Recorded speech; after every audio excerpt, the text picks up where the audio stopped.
paz do Senhor, queridos. Deus abençoe a cada um de vocês, né? Quero deixar a minha saudação cristã, meu cumprimento aí a todos, né? Que essa paz de Deus, que excede todo entendimento, seja sobre a cada um de vocês. Eu sou o pastor David, esse é o meu canal do YouTube, pastor David Evangelista, que nós colocamos aí pregações, e agora estamos com a série de estudo do Sal, né? E esta é a aula de número 3, da série de estudos Sal. E a aula de hoje tem a temática, né? O tema da aula de hoje é Jesus Cristo, né? Jesus Cristo, nós vamos falar sobre Jesus hoje, né? E seguindo aí, né, com aquela série de perguntas que nós temos feito em todas as aulas, né, nós vamos fazer hoje da mesma maneira, tá certo? Então hoje nós estamos aí com a temática Jesus Cristo, né? E qual seria o objetivo da aula de hoje, né? A aula sobre Jesus, o objetivo é mostrar que Jesus, ele é o Filho de Deus, mostrar que Jesus, ele é o Filho de Deus, certo? Então vamos lá, vamos fazer uma leitura introdutória aqui, toda vez eu erro essa palavra, né? Vamos fazer uma leitura introdutória, né, sobre a aula de hoje, sobre Jesus Cristo. Você que está chegando aí agora, quero já pedir, né, que você se inscreva no canal, dê um joinha aí, dê o like, né, para ajudar o nosso canal aí a crescer e poder estar postando mais coisas para vocês, tá bom? Então vamos lá. Hoje nós vamos falar sobre Jesus, né? O tema é o objetivo da aula de hoje, a aula de número 3, é que você entenda que Jesus é o Filho de Deus. Ah, pastor, mas já sei que Jesus é o Filho de Deus. Vamos ver umas questões aqui que vão servir de argumentação. Para você que não sabe, você vai saber aprender que Jesus é o Filho de Deus. Para você que já sabe, você vai ter algumas questões para argumentação, para você poder argumentar, né, fazer a apologética, a defesa da sua fé, tá bom? Vamos entender aqui o que a introdução diz para nós. Ó. A Bíblia atesta que Jesus é o Filho de Deus e que veio ao mundo com uma função ordenada por Deus, morrer por nós a fim de que sejamos salvos por ele. Porém, muitas pessoas ainda não sabem quem é Jesus. Por isso é necessário ensinar-lhes que Jesus é o Filho de Deus e que ele veio ao mundo para fazer a vontade do Pai. Tá? Tem muita gente ainda, queridos, que não conhece ou que não sabe quem é Jesus ou que tem a sua própria ideia sobre Jesus. Isso é um perigo muito sério, viu? Pessoas muitas das vezes acham, eu sei quem é Jesus, ou tem a sua própria ideia de quem seja Jesus. Na verdade, a Bíblia, ela nos ensina quem é Jesus. E Deus, ele não nos dá essa, vamos dizer assim, essa abertura para mim fazer uma interpretação própria, né, ou tendenciosa de quem é Jesus, de quem é Deus. A Bíblia, ela me fala exatamente quem é Jesus. É por isso que nós estamos aqui, para aprender não à luz de especulação, mas à luz da palavra de Deus, à luz da Bíblia Sagrada, quem é Jesus Cristo. Se você sair na rua e fazer uma pesquisa hoje e perguntar, olha, quem é Jesus? Vão te falar várias coisas de quem é Jesus. Porém, não necessariamente aquilo seja Jesus. Ou se você perguntar, você conhece a Jesus? A grande maioria vai dizer que sim.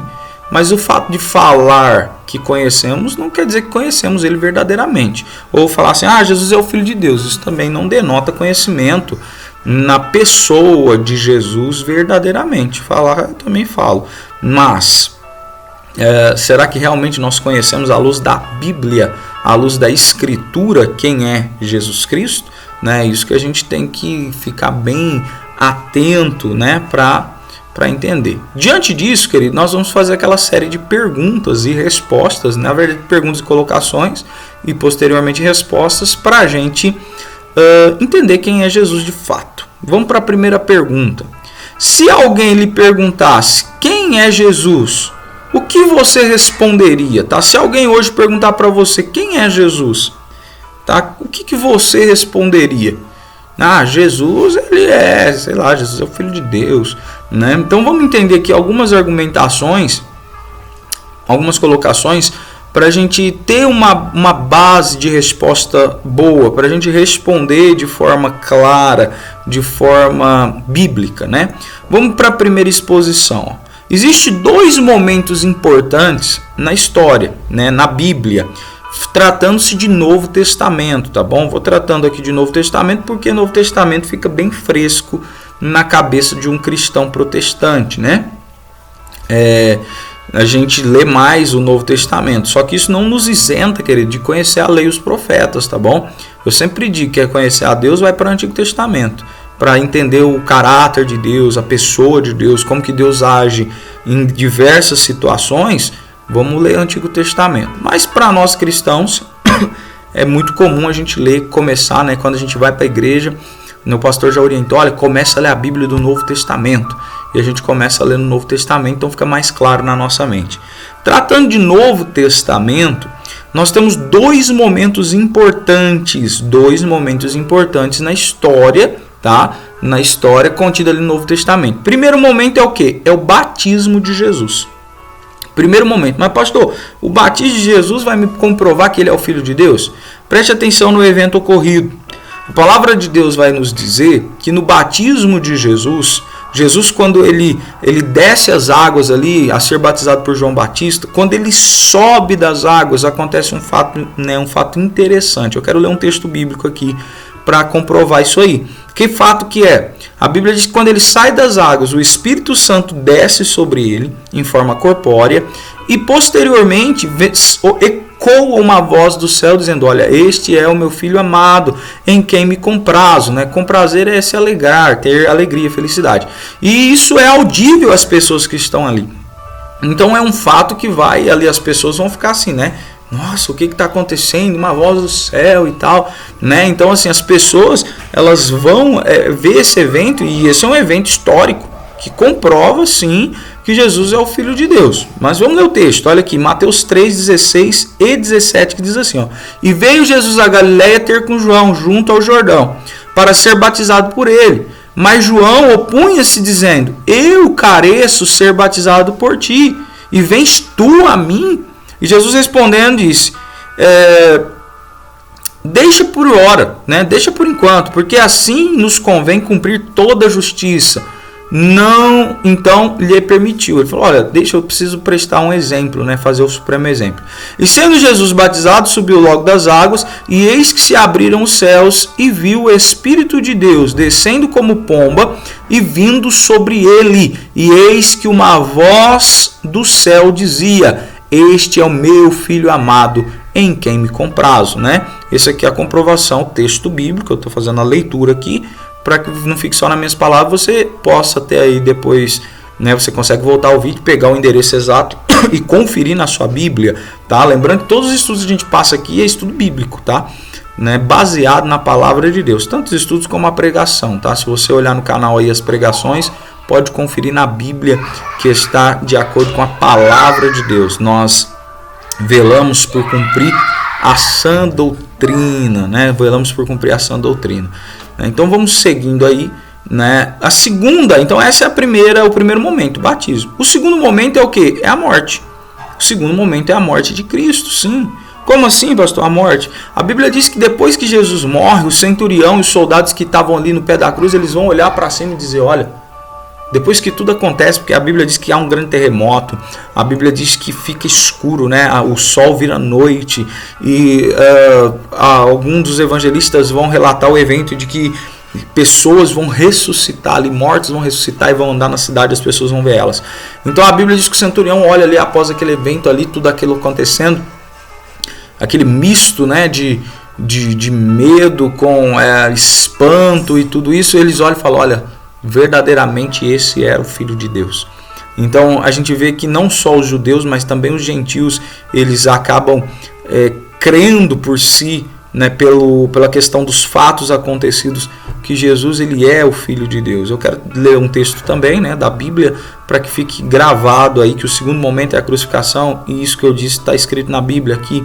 Vamos ler Mateus capítulo 27, verso 54, que diz assim, ó, e o centurião e os que com ele guardavam a Jesus, vendo o terremoto e as coisas que haviam sucedido, tiveram grande temor e disseram: verdadeiramente este é o Filho de Deus.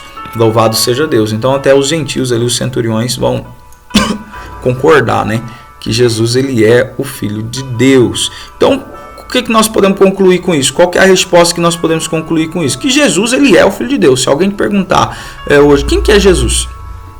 Quem é Jesus? Você pode responder com clareza, com embasamento bíblico, que Jesus ele é o Filho de Deus, citando esses dois grandes fatos do Novo Testamento, tá bom? Pastor, tem mais evidências? Tem milhões de evidências, tá? Para você ter uma noção, só profecias, são mais de 300 profecias se cumprindo na pessoa de Jesus. E se você tem tá com um pouco de curiosidade nisso, entra na minha página do Facebook, David Evangelista, né? Na quarta-feira agora, tá? Na quarta-feira, no dia de ontem, hoje é quinta, nós estamos fazendo um estudo todas as quartas, tá bom? Sobre Jesus Cristo. Eu até falei um pouquinho a respeito dessas questões aí. Estamos lendo sobre profecias, as profecias messiânicas e os cumprimentos na vida de Jesus. Então tem um adendo lá, um paralelo lá na minha página do Facebook, né, David Evangelista, e na página, na fanpage da igreja também, que é @AD Ministério Atos. Todas as postagens caem tanto na minha página como na página da igreja. Você consegue fazer uma pesquisa um pouco mais acurada sobre a pessoa de Jesus, porque nós estamos falando desse assunto nas quartas-feiras. Tá certo, querido? Então esses são os dois momentos históricos que dá pra gente responder quem é Jesus. Segunda pergunta: quem era Jesus para as pessoas e quem era Jesus para os seus discípulos? Então vamos lá. Primeira colocação. Até hoje, quando a gente vai perguntar sobre Jesus, quem é Jesus, nós vamos ter várias perguntas. Como eu disse lá no comecinho do vídeo, se você perguntar quem é Jesus, se alguém conhece a Jesus, todo mundo, a grande maioria, vai dizer que sim. E da mesma forma, se você perguntar, olha, quem que é Jesus para você? Pessoas vão dar diversas respostas, tá? Diversas respostas. Ah, Jesus é isso, Jesus é aquilo outro. Se eu fosse pontuar em religiões, cada religião ela tem Jesus por uma pessoa, com alguém importante, porém de uma forma não como a Bíblia diz que seja. Por exemplo, se nós olhássemos no Espiritismo, quem é Jesus no Espiritismo? O Espiritismo vai pregar que Jesus ele é um espírito, um ser evoluído, né? Alguém que já morreu e voltou várias vezes e alcançou a sua ascendência, né? Eles explicam, vou falar grosseiramente aqui, porque a gente não tem tempo para entrar nesses detalhes, mas como se ele estivesse em outro lugar, outro planeta, onde só espíritos evoluídos estão ali. E ele teve essa passagem na Terra como um espírito evoluído, ensinando as pessoas. Se você for falar, por exemplo, no budismo, né, para o pessoal lá, os budistas, quem que foi Jesus? Fala, cara, Jesus foi também um ser, né, uma reencarnação, porque eles também creem na reencarnação, que alcançou Nirvana, né, ele alcançou a paz de espírito supremo, ele conseguiu controlar a alma espírito, então ele alcançou Nirvana e também é um cara evoluído. Se você for perguntar para um muçulmano, né, um muçulmano qual serve a religião islâmica, ele vai dizer para você que Jesus foi um grande profeta. Jesus foi um grande profeta. Porém, nós sabemos que quem é Jesus, né? Respondemos na pergunta anterior, Jesus ele é o Filho de Deus. Então, se a gente for fazer uma pesquisa, várias pessoas vão dizer coisas sobre Jesus e cada religião vai tratar de Jesus como se fosse alguém, um ser, uma luz, um espírito, alguém que seja, vamos dizer assim, alguém influente nos seus dias, mas não que Jesus é Deus, né? Não que Jesus é Deus. Isso até as próprias testemunhas de Jeová, quando você lê na Bíblia dos testemunhos de Jeová, na citação de João fala que Jesus ele era o verbo estava com Deus e o verbo era Deus. Na tradução Novo Mundo está escrito lá que Jesus era um Deus, e esse um Deus está com letra minúscula, né? Trazendo que Jesus ele deve ter vindo do céu, era tipo um arcanjo Miguel, era alguém com alguma posição lá no céu, mas não é Deus, não é o Filho de Deus. né? E isso contraria todos os outros textos e profecias da Bíblia que nós vamos ver ao longo do estudo aí, tá? Então essa primeira colocação é que se eu fizer uma pesquisa, tem um punhado de gente falando, um punhado de religião falando que Jesus é um punhado de coisa. Só que na verdade nós sabemos que Jesus é o Filho de Deus. A segunda colocação aqui da pergunta, porque a pergunta é quem que eu sou, né? Quem que é Jesus para as pessoas e quem que era Jesus para os seus discípulos. Então, para as pessoas, Jesus é um punhado de coisa. Até no judaísmo, tá? Falando de judaísmo, nos dias de Jesus, Jesus vai perguntar para os discípulos: quem que o povo diz que eu sou? Fala, eles dizem que você é um profeta do passado, Elias, Jeremias que ressuscitou, ou qualquer um dos grandes profetas que viveram e andaram no nosso meio. Então Jesus vai perguntar para os seus discípulos: e vocês? Quem que vocês dizem que eu sou? Jesus está perguntando: quem que é Jesus para os seus discípulos? Então a Bíblia vai dizer que Pedro vai tomar a palavra e vai dizer: olha, tu és o Cristo, o Filho de Deus, o Filho do Deus vivo, né? Tu és o Cristo, o Filho de Deus vivo. Jesus vai falar para ele: olha, bendito és tu, Simão Bar-Jonas, filho de Jonas, pois não foi nem carne nem sangue que te revelou, e sim meu Pai que está no céu, que trouxe essa grande revelação ao teu coração. Então nós sabemos que Jesus ele tem uma visão, né? Jesus ele é visto pelas pessoas de uma forma e pelos seus discípulos de outra. Qual que é a colocação que eu quero fazer? As pessoas talvez pensam conhecer Jesus e colocam Jesus como várias outras coisas. Mas nós que somos discípulos de Jesus, você que está me ouvindo aqui, fazendo esse estudo, para aprender quem é Jesus, tem que ter essa convicção no teu coração que Jesus ele é o Filho de Deus. Ele não é um dos profetas, ele não é um ser iluminado, ele é o próprio Deus, ele é Emmanuel, ele é o Deus conosco, né? Nós vamos falar disso agora mesmo. Então o que acontece? Ele é sim o Filho de Deus, né? Então vou encontrar isso, por exemplo, o texto bíblico de Jesus aqui, perguntando para os seus discípulos, lá em Mateus 16, 15. Tá? Mateus 16, 15, 16 e 17. Pois se você quiser pesquisar aí, vai estar falando: quem que o povo diz que eu sou? Você é tal coisa, um dos profetas. E vocês, meus discípulos? Os discípulos vão dizer: olha, você é o Filho do Deus vivo. Isso é muito importante, a gente saber quem é realmente Jesus, quem é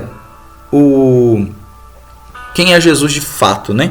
Porque às vezes as pessoas pensam: olha, Jesus é tal coisa, ou não sei. Não, Jesus ele é o Filho de Deus.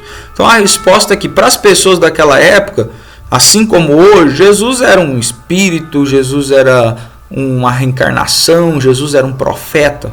Naqueles dias e hoje as pessoas também respondem assim. Mas de fato, para os seus discípulos, para aqueles que servem a Deus, nós que seguimos a Cristo, eu e você que está me assistindo aí, se ainda não segue, vai começar a seguir depois dessa série de estudos aí do Sal, né? Lembrando que tem 2 aulas anteriores aí. No final do vídeo fica o cardzinho aqui, cadê? Aqui no cantinho da tela assim, ó, para você clicar e entrar no vídeo anterior. Tá bom? E o que acontece? Você vai entender também e crer que Jesus é o Filho de Deus. Então a resposta é que para os outros Jesus é um punhado de coisa, mas para os cristãos, para os discípulos, ele é sim o Filho de Deus. Seguindo com a minha terceira pergunta para você que está me assistindo hoje: como podemos ter certeza que Jesus é o Filho de Deus? Tá, pastor, o senhor me falou aí que Jesus é o Filho de Deus, que blá blá blá, mas como que eu vou comprovar isso? Nós vamos comprovar bíblica, histórica e teologicamente, tá bom?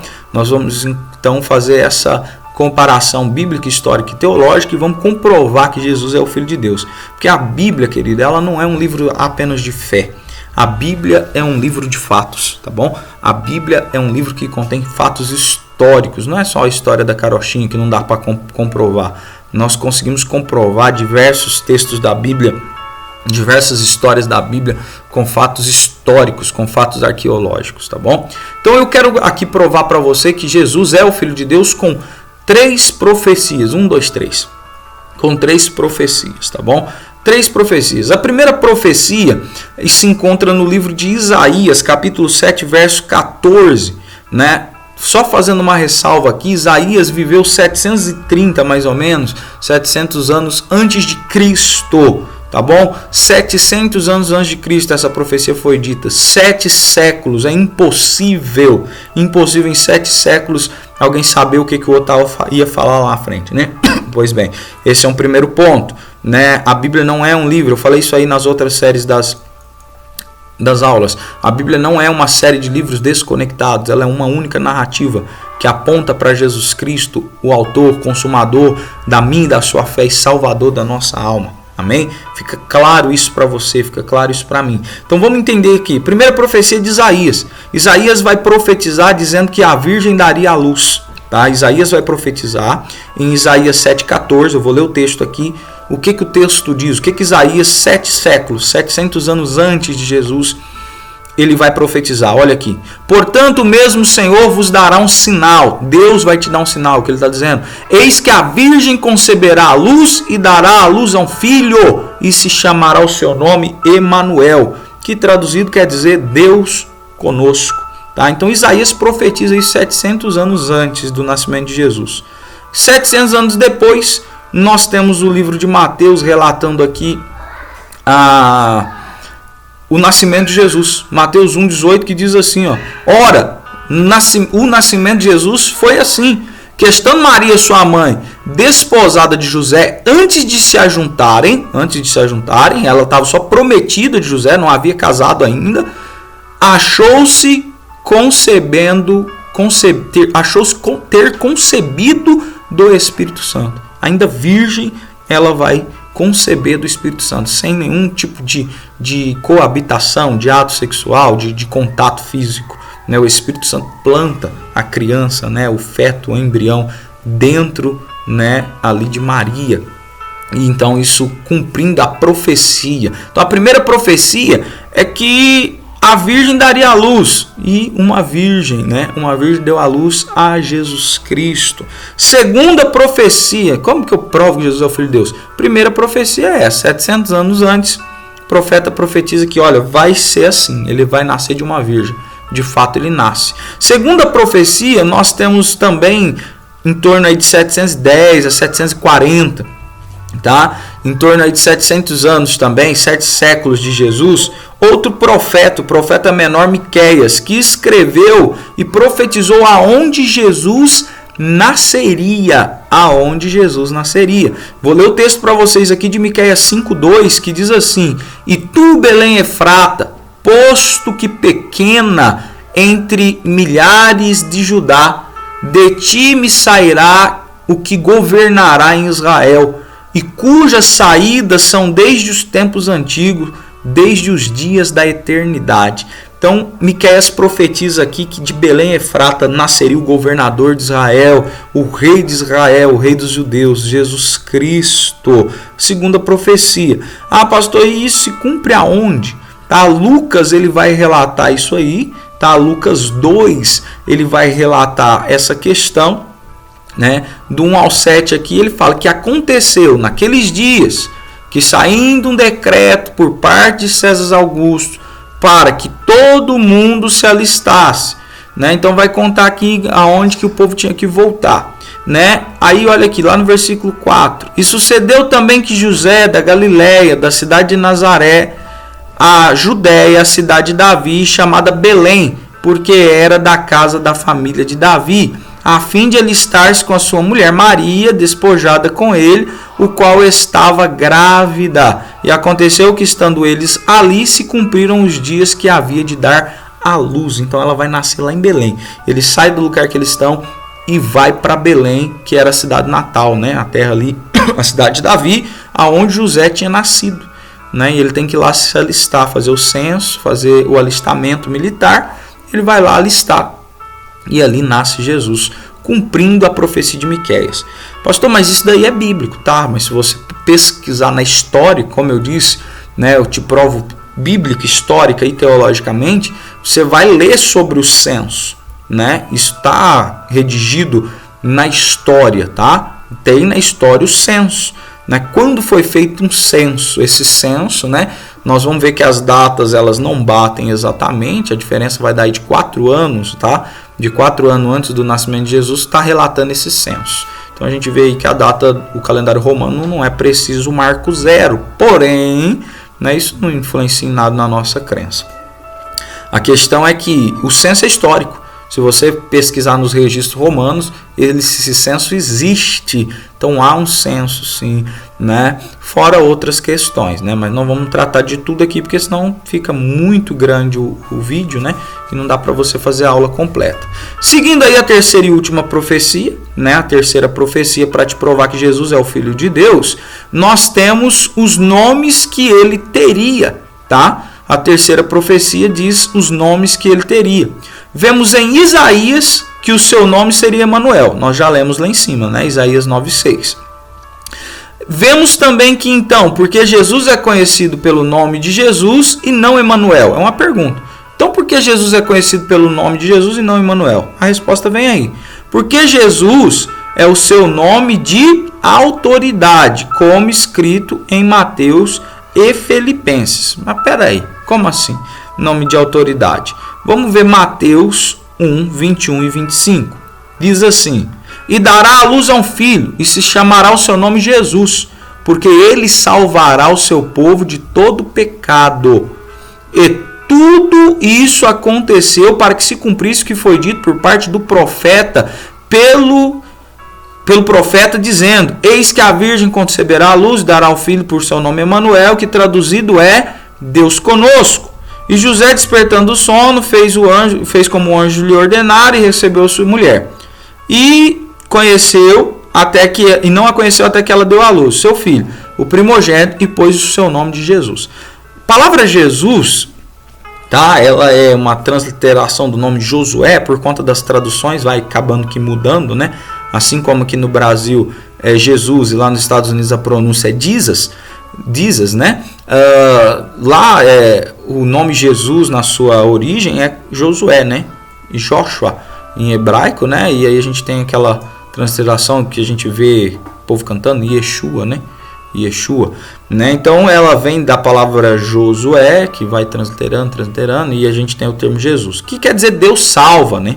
Deus salva. Emmanuel, Deus conosco, e Jesus, Deus salva, tá bom? Deus salva. Nós temos essa colocação. Filipenses 2, 9 e 11 diz assim, ó, 9 ao 11, né? E por isso também Deus exaltou soberanamente, lhe deu um nome que é sobre todo nome, para que ao nome de Jesus dobre todo o joelho, e então que estão nos céus e na terra e debaixo da terra, e toda língua confesse que Jesus Cristo é o Senhor, para a glória de Deus Pai, né? Então Jesus é um nome de autoridade, respondendo aí, mostrando que Deus salva, Deus salva. Então a gente vê a terceira, né, profecia, que os profetas profetizaram que Jesus teria, os nomes de Jesus, isso se cumpre, né? Isso acontece verdadeiramente, né? Vou fazer aqui só eu fiz a anotação aqui dessa explicação que eu dei de Jesus, né? Para você entender. Ó, Emanuel significa, o significado de Emanuel em hebraico é Deus conosco, mostrando a sua natureza divina, vindo ao mundo revelar a pessoa do Pai para a humanidade. Jesus é a forma grega do hebraico Yeshua, como eu disse para vocês, que quer dizer Josué, né? Que significa o Senhor salva. O termo define a futura missão do filho de Maria para salvar o povo de seus pecados, né? Então fica claro aí que a Jesus, né? Josué, quando foi transliterado para o grego, né? Translitera como Yeshua, Jesus, né? Na verdade é Josué, que quer dizer Deus salva. Mas isso aí não é polêmica, aí você vai encontrar 1 milhão de vídeos aí no YouTube te explicando a respeito disso aí, né? Que fala sobre a questão aí do hebraico em si, né? Eu fiz aula, mas, né, quando me formei em teologia fiz sobre hebraico, mas não sei falar hebraico, só arranho, né, algumas coisas aí e sou curioso, pesquiso. Mas a resposta, né, para a nossa pergunta, né? Como então Jesus é o Filho de Deus? Como você tem certeza que Jesus é o Filho de Deus? A resposta é porque foi profetizado como Jesus seria gerado, a cidade que ele deveria nascer, inclusive o nome que ele deveria receber. E tudo se cumpre como estava escrito anteriormente, né? Então é muito fácil de eu crer tendo esse embasamento bíblico, histórico e teológico, né? Porque essas cidades, elas são reais, elas existem, né? As cidades citadas são históricas, são reais, né? O censo ocorrido, ele é real, ele está lá disposto, né, nos arquivos romanos. Então a gente tem evidências claras de que Jesus, sim, ele é o Filho de Deus, e os profetas profetizaram e realmente aconteceu. Amém? Pergunta de número 4, essa foi a pergunta de número 3, isso. Pergunta de número 4 para você aí. Para que Jesus nasceu? Jesus nasceu para quê? Ah, pastor, Jesus nasceu para salvar o mundo, tá? Mas vamos ver com clareza e com calma. Para que Jesus nasceu? Primeira colocação. Na noite em que Jesus nasceu, a mensagem do anjo que apareceu a alguns pastores que estavam no campo guardando seus rebanhos de ovelha foi: eu lhes trago novas notícias. A notícia mais alegre do mundo. O Salvador, o Messias, o Senhor nasceu esta noite em Belém. Então essa é a primeira colocação sobre o porquê Jesus nasceu. Aqui está dizendo que ele é o Salvador, o Messias, o enviado, prometido, né? A gente encontra isso lá em Lucas 2:11, tá bom? Lucas 2:11. Segunda colocação é que anos mais tarde o próprio Jesus afirmou ter vindo ao mundo para quê? Para salvar o mundo. Olha o que Lucas 19:10 diz. Porque o Filho do Homem veio buscar e salvar o que se havia perdido. Porque o Filho do Homem veio buscar e salvar o que se havia perdido. Então, qual que é a missão de Jesus? Para que Jesus nasceu? Resposta clara. Jesus veio ao mundo para nos salvar, para salvar a mim, salvar você que está aí me assistindo hoje, tá bom? Pergunta de número 5, né? Estamos encaminhando para o final aí. Por que eu preciso ser salvo? Para quê, né? Vamos viver a vida de qualquer jeito aí. Para que essa história de salvação? Por que eu preciso ser salvo? Se você tem essa pergunta, né? E eu também estou fazendo essa pergunta para você. Por que eu preciso ser salvo? Ou por que você precisa ser salvo? Vamos aqui na Bíblia que você vai entender, tá bom? A primeira colocação é que mesmo que uma pessoa diga que não é pecadora, a Bíblia diz o contrário, tá? Mesmo que alguém, você conhece alguém que diz assim: eu sou um cara bom, não mato, não roubo, não fumo, não bebo, não faço mal a ninguém. Para que eu preciso de Jesus? Né? Você já viu aquele que fala dessa maneira? Querido, o fato é que o fato de nós sermos bons não nos livra dos nossos muitos pecados, tá? O fato de nós não fazermos mal a ninguém não nos livra da condenação eterna. Só existe uma coisa que livra o homem do pecado, e se chama o sangue do Cordeiro. Só o sangue de Jesus tem poder para perdoar pecado. O fato de eu não ser bom, de eu ser bonzinho, não me livra da condenação eterna. Olha o que a Bíblia diz aqui em 1 João 1,8. Se dissermos que não temos pecado, enganamos a nós mesmos, e não há verdade em nós. Você falar, eu não tenho pecado, você é mentiroso, irmão. Você é mentiroso. Todo mundo nasce com o pecado original, então nós temos pecado sim, fora todos os outros que a gente comete todos os dias. Vou deixar aqui e fazer a leitura de um comentário adicional. Olha aqui. A maior parte das pessoas se desculpam dizendo: eu não faço e nem desejo mal para ninguém. Sou um bom pai, uma boa mãe, um bom filho, um bom neto e etc, né? Não roubo, não mato, não faço, e eu faço caridade, eu ajudo velhinho a atravessar a rua, eu dou cesta básica. É muito provável que eu tenha crédito com Deus. Uma pessoa que diz não ter pecado está apenas se recusando a esta verdade, porque nós todos somos pecadores, tá bom? Todos nós somos pecadores. Então o fato de dizer que somos bons só nos isenta, né? Estamos enganando a nós mesmos. Segunda colocação aqui é que o pecado entrou no mundo por meio de Adão, né? O pecado original. E o seu pecado trouxe consigo morte. Como resultado, a morte se espalhou por toda a raça humana, porque todos pecaram, tá bom? Todos pecaram, né? Gênesis 2, 16, 17 diz assim, ó: e ordenou o Senhor Deus ao homem, dizendo: de toda árvore de jardim não comerás, de toda árvore do jardim comerás livremente, mas, isso verso 17, mas da árvore do conhecimento do bem e do mal, dela não comerás, porque no dia em que comer dela, o dia que dela comereis, certamente morrerás, né? E eles vão desobedecer a Deus, eles vão comer, né? Romanos 5,12, a palavra de Deus em Romanos 5,12 diz: portanto, como por um homem entrou o pecado no mundo, e pelo pecado a morte, assim também a morte passou a todos os homens, por isso que todos pecaram, tá? Por isso todos pecaram, tá? Então não tem como falar que você não é pecador. Todos nós somos pecadores, sim, tá? Deixa eu ler aqui um comentário adicional que diz assim, ó: qual a consequência do pecado de Adão? Deus disse que o homem morreria no dia em que comesse o fruto da árvore. O que aconteceu com o homem quando desobedeceu? Ele morreu quando comeu? Não. Alguém vai te questionar: mas ele comeu e não morreu. Realmente, ele não morreu. Então, que tipo de morte Deus está falando?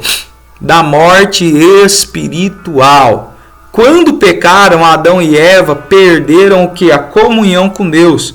Eles não morreram fisicamente. A morte deles foi espiritual. Ou seja, eles já não tinham mais alegria em si, medo, e sim medo da presença de Deus, né? Você vê que quando Deus chega no jardim, se você for ler o texto lá, eu não vou ler aqui para não ficar muito extenso, eles escondem, né? Eles têm medo de Deus, eles se escondem. Antes não, eles estavam nu antes e não tinham medo, e agora eles têm medo de Deus, tá? Então a gente vê que o pecado ele traz a morte espiritual, né? Por isso que diz que o salário do pecado é a morte. A morte espiritual se cauteriza para o pecado, peca deliberadamente, quando morre vai para o inferno, passa a segunda morte, tá? Terceira explicação é que, avaliando toda a sua vida, como você estaria hoje, vivo ou morto, aos olhos de Deus? Se você analisar toda a sua vida, como que hoje nós estaremos? Vivo ou morto? Questão espiritualmente, tá? Que a gente está falando aqui, segundo a questão 2 aqui, né? A colocação 2. Quantas vezes uma pessoa precisa matar para ser assassinado? Uma. Né? Uma única vez. Outra pergunta: quantas vezes uma pessoa precisa pecar para ser o pecador? Uma única vez, tá? Então, você precisa matar quantas pessoas para você ser assassino?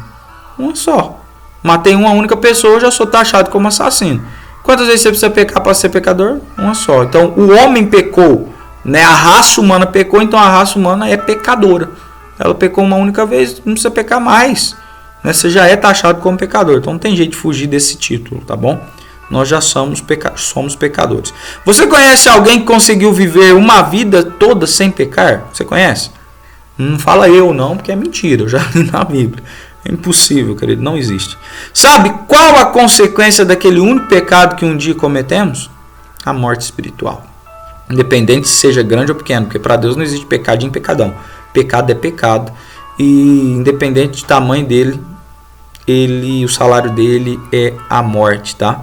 Romanos 6,23 diz o seguinte, ó: porque o salário do pecado é a morte, mas o dom gratuito de Deus é a vida eterna por Cristo nosso Senhor, tá bom? Então o pecado ele é nocivo, ele mata. Então a resposta para mim, para você, que é: por que eu preciso ser salvo? Por quê? Simplesmente porque eu estou morto espiritualmente por causa do pecado. Então eu preciso de salvação. Pergunta de número 6, para a gente ir para o finalzinho aí da nossa aula de número 3 aqui. Sexta pergunta: se Deus é bom, por que vemos tanta desgraça no mundo? Será que Ele não se importa? Isso é uma pergunta que todo mundo faz, né? Você vai evangelizar, o pessoal bate o dedo na tua cara. Pá! Se Deus é tão bom, para que tem guerra, morte, destruição? Vamos entender isso aqui.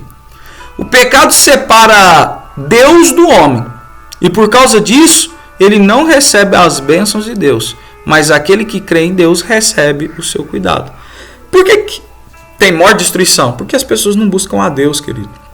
Deus está ali todo o tempo, esperando que você o busque em oração, para que Ele, aleluia, esperando que você aceite a Ele, para que Ele mude a sua vida, mude as suas intenções, mude as suas atitudes. Mas as pessoas não buscam a Deus. Então o que acontece? Desgraças, mortes, prostituições, homicídios, latrocínios. Por quê? Porque essas pessoas não buscam a Deus. Se eles buscassem, eles seriam orientados pelo Espírito Santo de Deus. Isso é fato, tá? Isso é fato. Olha o que a Bíblia diz em Isaías 59, do 1 ao 4.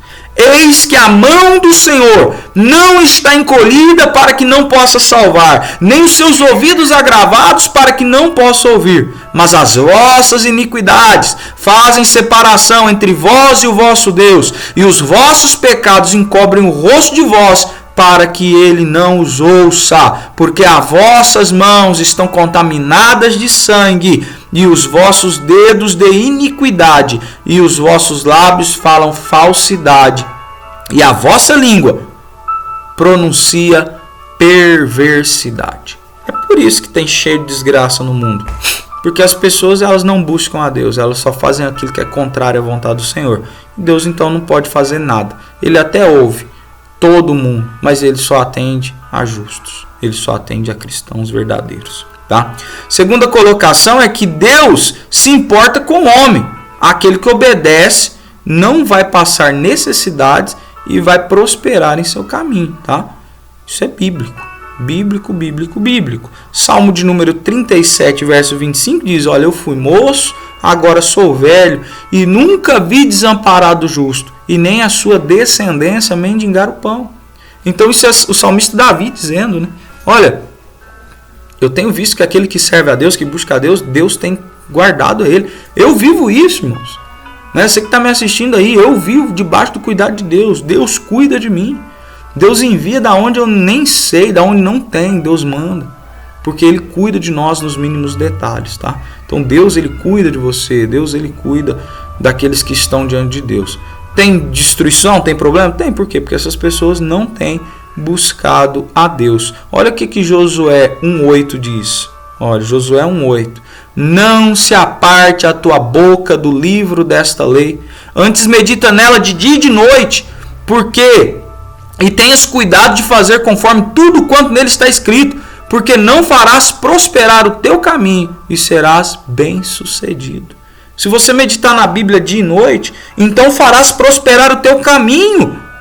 Então Deus vai fazer prosperar o teu caminho e tudo, aleluia, o texto diz, e tudo será bem-sucedido. Por que tem desgraça, morte, destruição? Porque as pessoas não olham para Deus, elas querem criar um Deus próprio.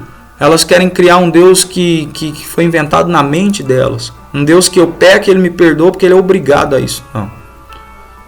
Deus ele quer ser servido como Ele quer ser servido. Ele é criador. E a Bíblia é um manual de instrução para nós servirmos a Deus. Tá bom? Eu vou correr aqui porque senão vai ficar muito extenso, né, para postar no YouTube. Vamos lá. Olha aqui que interessante então. Qual que é a resposta para finalizar? Se Deus é bom, por que tem tanta desgraça no mundo? Será que Ele não se importa? A resposta é sim. A desgraça vem pelo pecado, mas o justo será poupado dela, tá? Então por que tem desgraça? Porque o povo não busca a Deus. Porque o povo não se orienta diante da palavra de Deus. A Bíblia tem sido esquecida. Dia após dia a Bíblia tem sido esquecida por nós, pelos nossos governantes. A palavra de Deus tem sido jogada num cantinho, tá? E a questão é que Ele se importa assim, Ele quer salvar todos, justos e ímpios, mas os ímpios têm que se converter para ser salvo, tá bom?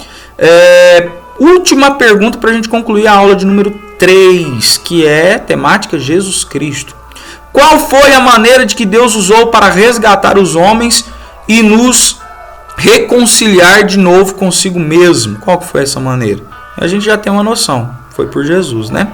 Mas vamos fazer as colocações para ficar claro aqui, explanar o conteúdo do estudo, para que você, findando aqui, possa responder o questionário com clareza, aprendendo verdadeiramente, né? Não só copiando, mas aprendendo. Deus mostrou o seu grande amor enviando Cristo para morrer por nós, enquanto ainda éramos pecadores. Graças ao que Jesus Cristo fez, Deus declarou sem culpa e promete nos salvar da condenação eterna, se confiarmos em seu Filho, Jesus Cristo. Amém? Olha o que a palavra de Deus diz em Mateus 18:11. Porque o Filho do Homem veio para salvar o que se tinha perdido. Olha aqui, Atos dos Apóstolos 4:12. E em nenhum outra salvação, porque também debaixo do céu nenhum outro nome há dado dentre os homens pelo qual devemos ser salvos, tá bom? Não há nenhum outro nome Nós só podemos ser salvos através do nome de Jesus, que quer dizer Deus salva, tá bom? Louvado seja o nome do Senhor. Olha que interessante aqui. Jesus Cristo morreu pregado naquela cruz, para que todo aquele que nele crê não seja mais condenado, mas receba a vida eterna. Foi dessa forma que Deus mostrou o seu grande amor para com a humanidade. Qualquer pessoa que confiar em Cristo como seu Salvador não será condenado. Isso aqui é muito sério, tá, queridos? Então, como assim? Qual foi a maneira que Deus usou? Ele mandou o seu Filho Jesus Cristo. Através do seu sacrifício nós somos reconciliados. Deus enviou o seu Filho para não condenar o mundo, mas para que o mundo fosse salvo através dele. Louvado seja Deus. Vamos deixar aqui a conclusão dessa aula, aula de número 3 do estudo Sal. Tá? Tema Jesus. A conclusão é que, para que nós mesmo começamos essa aula? Simples. O objetivo era mostrar que Jesus é o Filho de Deus e que ele veio para salvar todo aquele que crê nele. Então, concluindo aqui, Jesus é o Filho de Deus, que foi enviado por ele para nos salvar da morte espiritual. Louvado seja Deus. Essa é a aula de número 3 do estudo Sal. Espero que você tenha aprendido, agregado valores espirituais com essa aula para a glória de Deus Pai, e que você possa estar aí aprendendo. Lembrando que você que tiver o interesse, depois entra lá no meu Instagram, entra no meu Instagram que eu consigo enviar o link do questionário. Pastor, eu quero fazer o questionário da pergunta. São perguntas relacionadas à aula, tá bom? Você entra no meu Instagram, que é o mesmo do YouTube, Pastor David Evangelista, você vai ver minha foto lá. E você me pede lá, na mensagem, o link. Eu consigo mandar o link do questionário. Você abaixa o app e responde pelo questionário Sal, tá bom? Você que assistiu, que Deus abençoe você, sua casa, sua família. Se inscreva no canal, deixa o like. E amanhã nós temos a aula de número 4, tá bom? Deus abençoe, a paz do Senhor Jesus e até a próxima aula.